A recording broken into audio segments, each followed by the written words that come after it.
Good afternoon, everyone. My name is Derek Bible, and welcome to this presentation on the Strategic Framework for International Virtual Team Management. Today, I will be outlining how we can optimize LearningNow's global expansion into the African market by building a high-performing, culturally intelligent virtual workforce.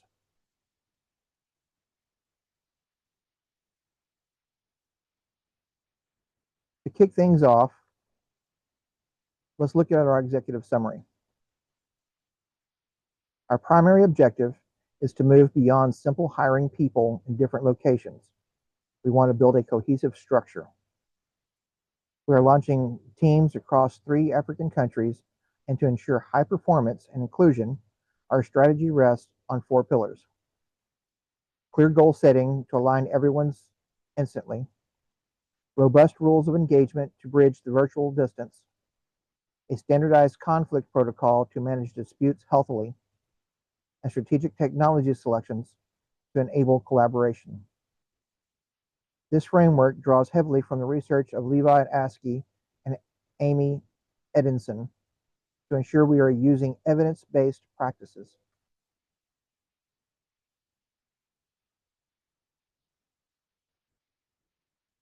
Let's assess our current situation.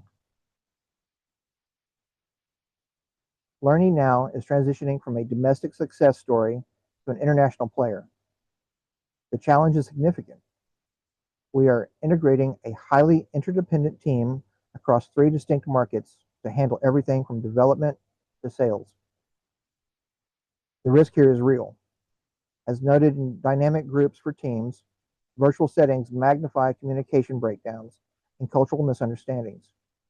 If we don't manage this intentionally, we risk low cohesion and fragmented operations.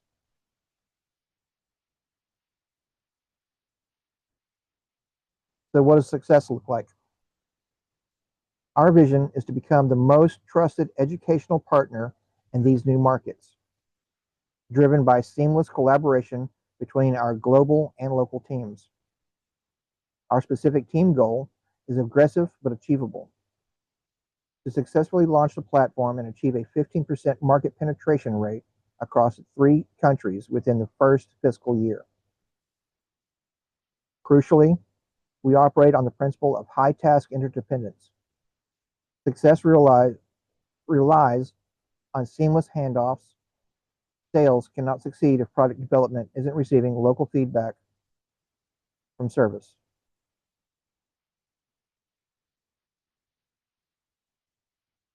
Here's how we will structure the team to achieve the vision.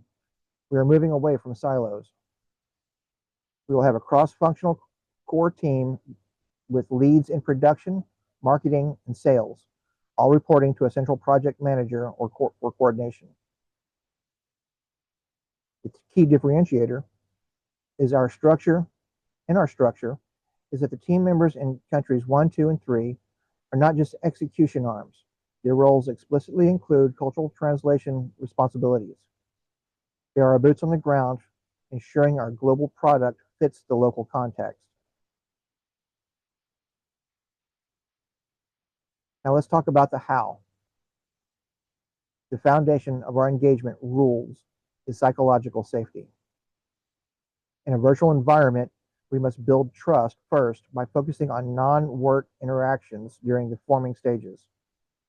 We need a speak-up culture where team members feel safe admitting mistakes or offering constructive criticism. As managers, we must model vulnerability. If we admit that when we don't know the answer, we signal that it's safe for others to do the same. The cycle of trust leads to open communication, which drives innovation and high performance.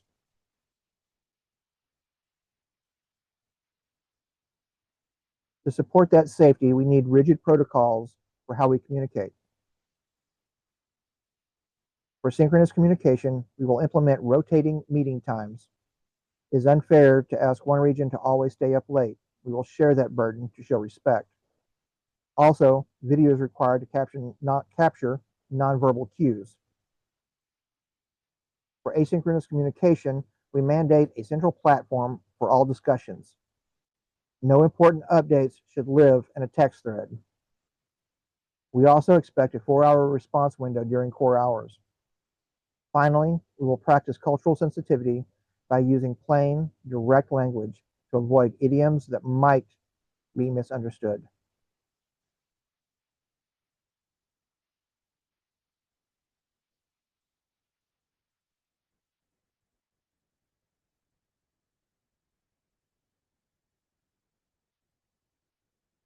Diversity is our strength, but only if it's managed well. We will require cultural intelligence training for all members, focusing on the specific cultural dimensions of our target markets, such as how they view hierarchy or time. We will use structured decision-making processes to ensure voices from more hierarchical cultures are heard just as loud as others. And we will establish a diversity and inclusion charter, create safe spaces, and celebrate local holidays, building bridges across cultures.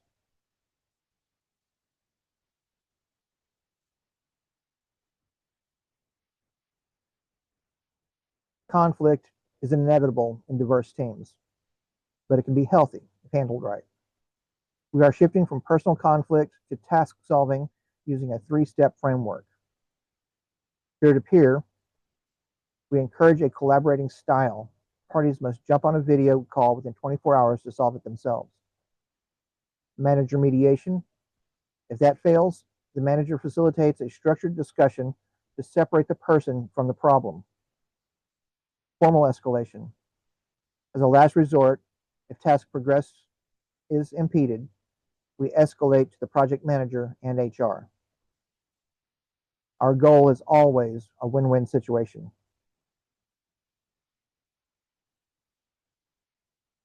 How do we start? With a strategic virtual kickoff. The intent is to turn strangers into a team.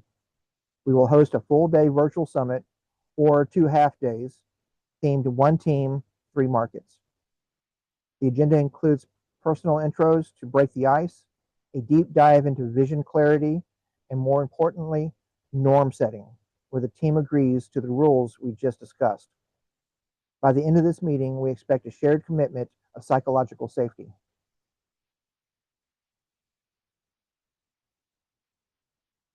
To enable all of this, we have selected Microsoft Teams as our unified platform. Why Teams? Because it prevents tool fragmentation. It combines video, chat, and SharePoint documents storage in one suite. It offers strong global security, but the killer feature for us is the language and translation capabilities. The built-in transcription and translation will be critical for our multilingual team to collaborate without barriers.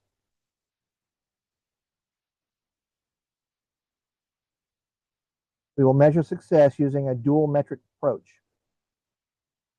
First, task performance.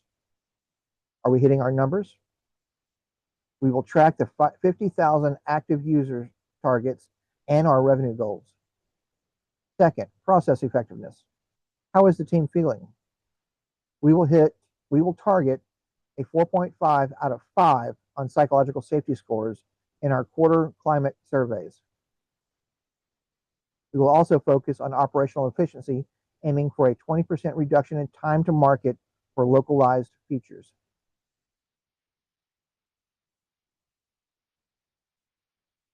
Here's our roadmap for the next month. Weeks 1 and 2, we finalize resource allocations and define our time zone coverage. Week 3, we hold the virtual kickoff meeting. Weeks 3 through 4, we finalize the handbook and conduct our first feedback loops. Success here depends on intentionality, and we must stick to the schedule to maintain momentum.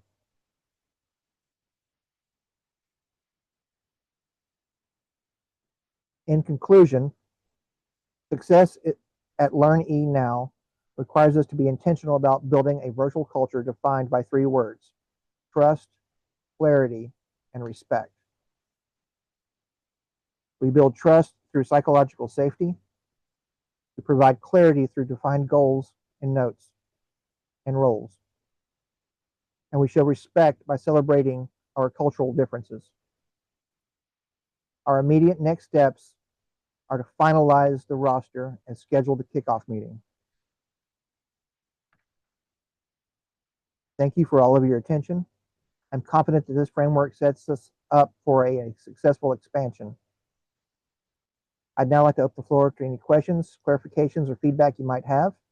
If you have any follow-up questions later, my contact information is on the screen.